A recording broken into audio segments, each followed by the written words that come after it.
All right. Good morning, everybody, and welcome to Java with Jim.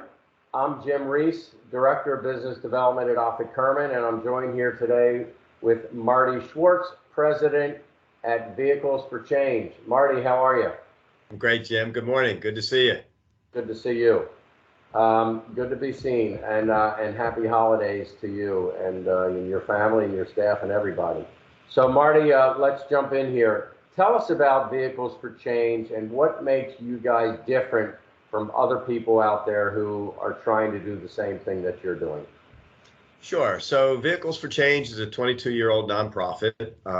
We initially were created to address the issue of transportation and how it impacts low-income families and their ability really to access life.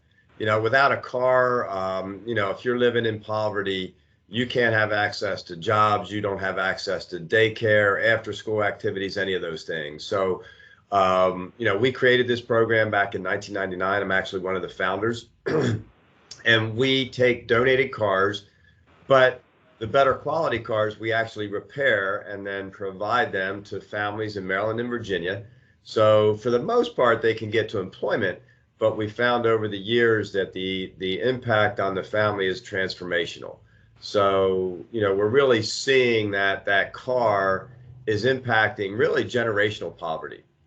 And then 6 years ago, we decided that, since we were already repairing cars and that there was a need for auto technicians, we launched what we call the Full Circle Auto Repair and Training Center, where we train individuals, most of whom are directly out of incarceration, to be auto mechanics. We found that to be just another incredibly successful program. We've trained about 180 individuals to date. We have 100% completion rate, 100% placement rate. Our guys now, thanks to COVID and the demand for technicians, are starting at $25 an hour. So it's really amazing. And our recidivism rate is less than 3%. So, it really shows, Jim, that if you can get someone a second chance that provides a quality job at a good salary, we're going to reduce the recidivism rate. We're going to reduce the number of people that are incarcerated. And if we can get individuals a vehicle, we really increase their opportunities, not just for them to access employment, but their children are getting better educations. They're playing sports. We're impacting generational poverty, and that's what we need to do in this country. Yeah, it's like a 360-degree impact. You're touching so many people, and it's a win-win-win everywhere you go. So congrats to you. Marty, when it comes to Vehicles for Change, what would you say you're most proud of? Wow. I think our growth, over 22 years, we've become the largest low-income car ownership program in the country.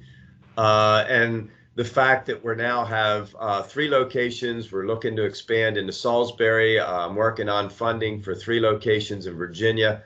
We're the only program like this really in the entire country. You said, what makes us different?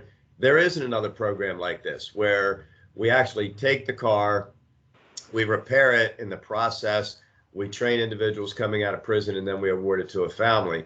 We are incredibly unique.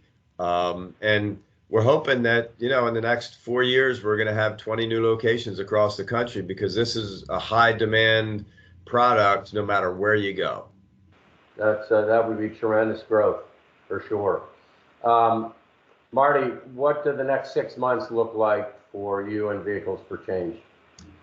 Well, hopefully it'll look like more car donations. With this whole car thing going on right now and the chip issue with new car dealerships not being able to get cars, driving up the value of used cars, it's really impacted our car donations. So our car donations have dropped by 60% just in the last 6-8 months. So we're hoping that's going to turn around.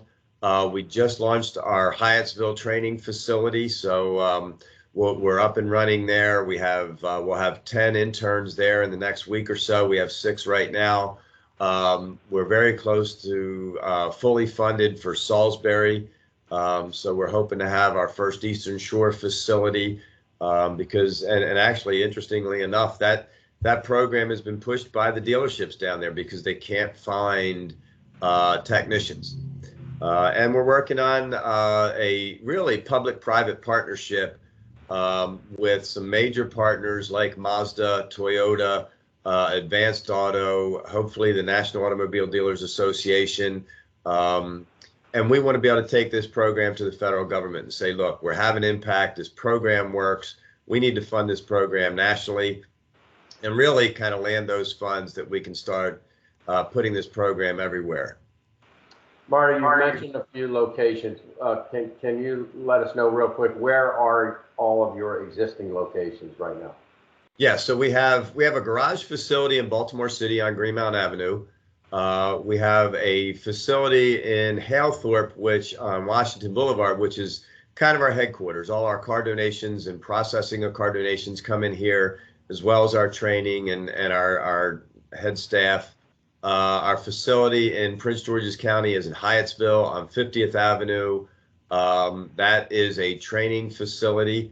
And then hopefully we'll be in Salisbury, as I mentioned, this summer. And that will be a car donation, kind of a miniature Halethorpe facility where they will take car donations, do training, and award cars out of that facility as well. Great. Again, congrats on your growth.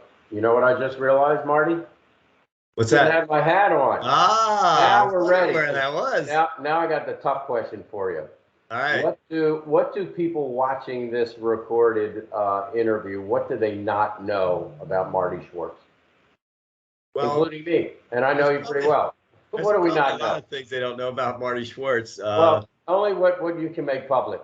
Fair enough. I actually have an athletic background. I was baseball coach at Cardinal Gibbons High School and Catonsville Community College. I was the associate athletic director at, now it's Baltimore County Community College at Catonsville. And I was the associate athletic director at UMBC for 6 years from 1990 to 96. So really enjoyed that time.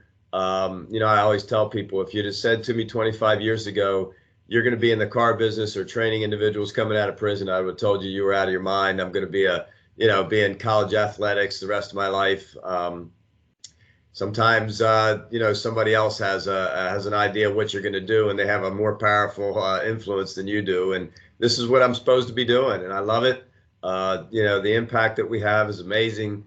And hopefully people will, our garages are open to the public. So folks can bring their cars here and get them repaired. If you have a company that has fleet vehicles, we can save you a ton of money. We now have, like I said, 3 locations and a 4th coming. It's a great way that you can support what we're doing and at the same time get quality repairs for your vehicle that'll save you money as well. Great. Marty, thanks for being with us this morning. Appreciate you sharing all the information about Vehicles for Change. And for people out there who have a vehicle that they're ready to donate, Marty is your guy. So contact Marty and he'll take care of it. They'll pick it up and they'll fix it up and find a very needy family that can use that car for transportation to and from work. So Marty, it's great work that you do. Great seeing you today, and I'm sure I'll be seeing you later this week. Thanks, Jim. I appreciate the time.